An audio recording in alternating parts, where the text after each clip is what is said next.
camarades des peuples d'Afrique, peuple de la République centrafricaine, mes chers frères et sœurs, l'ambassadeur de la Russie en Centrafrique est clair, net et limpide. Pour lui, c'est les Occidentaux qui arment les groupes rebelles pour venir déstabiliser la République centrafricaine et par là même s'attaquer à la Russie. Chers camarades d'Afrique, je vous invite à écouter ce monsieur. On est parti et bien entendu, on va décortiquer. Il faut qu'on décortique cette affaire. On est parti.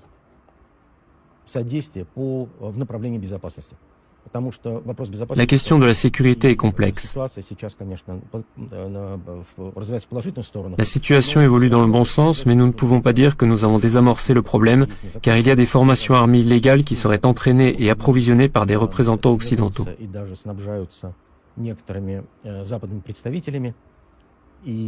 Certaines organisations ou... Ils utilisent toujours le modèle proxy. Personne n'agit jamais sous son propre drapeau. Cela se fait au moyen de structures intermédiaires. Mais le fait est là, on l'a déjà repéré bien des fois. Il y a des preuves documentaires, des données du renseignement, donc c'est une certitude. Que sait-on des commanditaires? À qui cela profite-t-il? Dans quels intérêts? Il y a différents points de vue. D'une part, à un moment donné, certains ont besoin du chaos contrôlé. Il y a aussi visiblement l'objectif général d'évincer la Russie, et pas seulement de RCA, parce que la RCA n'a été qu'un élément déclencheur. En fait, l'expérience de la RCA a montré que la Russie est un partenaire attrayant et puissant sur lequel on peut compter. Si on regarde les pays du Sahel ou des sous-régions, on voit que les positions de la Russie se renforcent, alors que celles des partenaires traditionnels coloniaux, et pas seulement les leurs, s'affaiblissent. Vous avez compris? D'accord.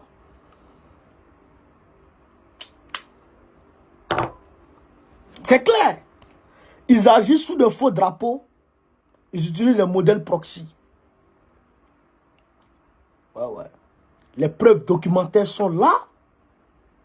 Les preuves des services secrets sont là. Tout est là. Ce sont eux qui arment les groupes rebelles, qui d'ailleurs sont campés maintenant au niveau du Tchad.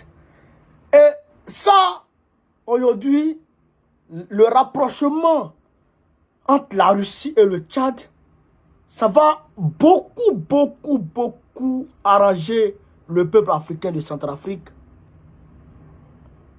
à lutter contre les rebelles. Alors aujourd'hui, hier, Bozizé qui était au Tchad, maintenant je pense qu'il est en Guinée équatoriale, Guinée-Bissau, je suis en ballot, si ma mémoire est bonne. Après, je pense qu'il était en Guinée équatoriale, mais je pense qu'il est en Guinée-Bissau, je pense, si ma mémoire est bonne. Donc, ça veut dire que il s'écarte. Alors que, il y a un mois de cela, il y a une cour internationale, la cour pénale spéciale qui est parrainée par les Nations Unies au niveau de Bangui. Oui, une cour pénale spéciale. Alors que cette cour pénale spéciale avait pris un gars là, un ancien ministre, je pense, et ils n'ont pas pu garder ce gars en prison.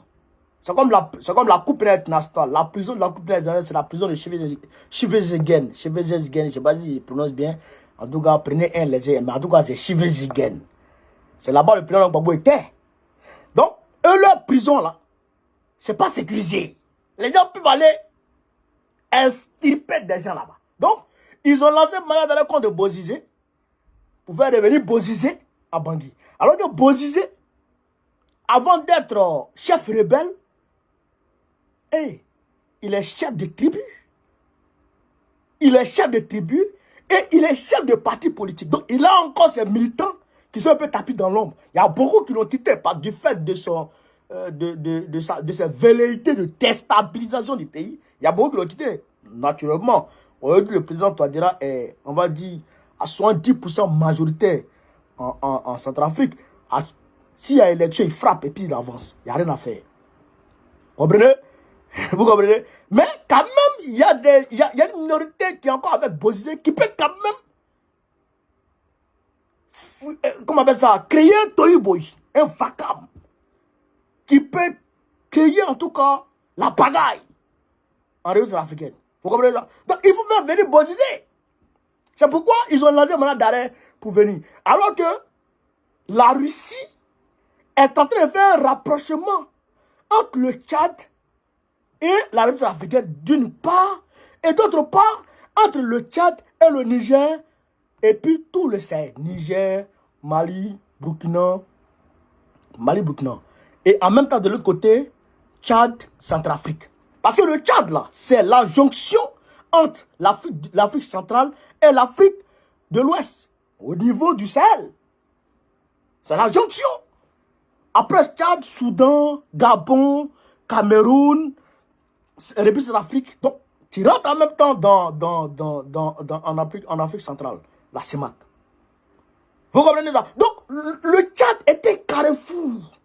Un grand carrefour. Donc, si on arrive à faire venir Déby Kaka dans le giron panafricaniste, c'est fini. C'est fini. Pepe Abana Peo. Géostratégiquement, on a gagné la guerre. C'est pourquoi il faut faire venir Bozizé. Pour qu'un jour, il le libère et il crée la pagaille. Là-bas. Donc, cette cour pénale spéciale, on doit la jeter dehors. C'est pourquoi je vais demander ici à Touadéra encore de renforcer la présence de l'Iban. Il sait que Touadéra, vous savez, ce monsieur-là, c'est un mathématicien. Et que sa tête là, et que frère, il calcule les choses. C'est comme un visionnaire. Quand il s'assoit comme ça, puis il réfléchit. Et puis ça les affaires étrangères là. Je l'aime beaucoup. Beaucoup dynamique. Elle n'a pas peur, la femme là. Non, elle n'a pas peur. Donc, je pense que ça peut aller. Ça peut aller. Donc, la Russie n'a qu'à bien travailler avec ce gars-là. Le gars du Tchad là, le gars de Déby Kaka. N'a qu'à bien travailler avec Déby Kaka. Déby Kaka n'a qu'à quitter les gens, n'a qu'à venir avec l'Afrique. Si Déby Kaka vient avec l'Afrique, la République africaine est sécurisée, le Sahel est sécurisé. Et puis maintenant, on travaille maintenant avec la Russie, avec la Libye. Parce qu'il y a une délégation russe qui est partie en Libye l'année dernière. En 2023, fin 2023 là. Parce que la délégation, c'était le vice-ministre de la Défense. Aujourd'hui, le gars même est dans le Sahel là.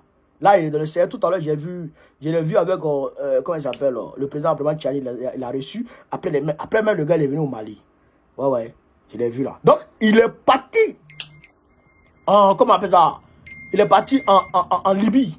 Donc, ils sont en train de travailler avec les Libyens à lutter contre Al-Qaïda. On sait que Al-Qaïda, c'est pour les Américains et les Occidentaux. Donc, si on a pu sécuriser la Libye, c'est fini. Qu'est-ce qu'ils vont faire maintenant? Ils vont passer par le golfe de Guinée. Hein? Ils vont passer par le golfe de Guinée. Voilà. Guinée-Bissau, Côte d'Ivoire, Guinée-Conakry, ça va. Guinée-Conakry, ça va. Donc, c'est Côte d'Ivoire. Sénégal aussi, ça va. Sénégal, ça va. Donc, c'est Guinée-Bissau, Côte d'Ivoire, Togo, peut-être Bénin. Togo, c'est un peu façon. Bénin, ça va pas. Guinée-Bissau, ça va pas. Togo, c'est bizarre. Côte d'Ivoire, ça va pas. Mais si on a pu prendre la Côte d'Ivoire, là encore, on peut coincer. On peut coincer, on peut comment on appelle ça, serrer les mailles du filet de ce côté-là pour empêcher les Wawara de rentrer. Ouais, ça c'est possible. Et donc si on a pu faire tout ça, c'est fini, les gens ont peuplé. C'est pourquoi il veut créer guerre. C'est pourquoi il veut créer la troisième guerre mondiale. Pour chambouler tout, pour tout gâter. Mais si vous voulez créer la troisième guerre mondiale, vous allez perdre. Imaginez, tous ceux qui ont créé guerre, ils ont perdu. Première guerre mondiale, ceux qui ont commencé ont perdu. Deuxième guerre mondiale, ceux qui ont commencé ont perdu. Troisième guerre mondiale, ceux qui vont commencer vont perdre. Ils vont perdre très mal. On a vu le Japon. avant la deuxième guerre mondiale, le Japon était une puissance. Une puissance militaire, économique à tous les niveaux. La Chine ne peut pas arrêter devant le Japon. Non, la Chine pouvait dire quoi devant le Japon? Rien du tout. Autant de Tchèque, ou Tchèque, et puis Mao est en train de se frapper. La Chine ne pouvait rien dire devant le Japon. Le Japon était une puissance. Puissance. L'Empire ottoman, avec la Turquie. Mais ça, c'était un vaste empire. Les ne peuvent pas parler devant eux. Ça, c'était des puissances. Donc, c'est de ça qu'il s'agit. Donc, je vous demande ici de partager la vidéo, de la mettre partout, à travers le monde entier. Sur ce, vive l'Afrique libre, vive le panafricanisme, vive tous les présidents panafricains. Babo, président du Côte d'Ivoire 2025, Inch'Allah. Partagez la vidéo. Je vais mettre en commentaire le lien de Sendwave. Voilà. Sendwave te permet d'envoyer, de faire transfert à travers le monde. Là. Voilà, c'est l'application là. C'est très bon. Et puis ceux qui vont télécharger l'application à partir du lien que je vais mettre en commentaire, vous aurez 10 € comme cadeau de bienvenue. Téléchargez l'application et puis on est ensemble. Merci les gars.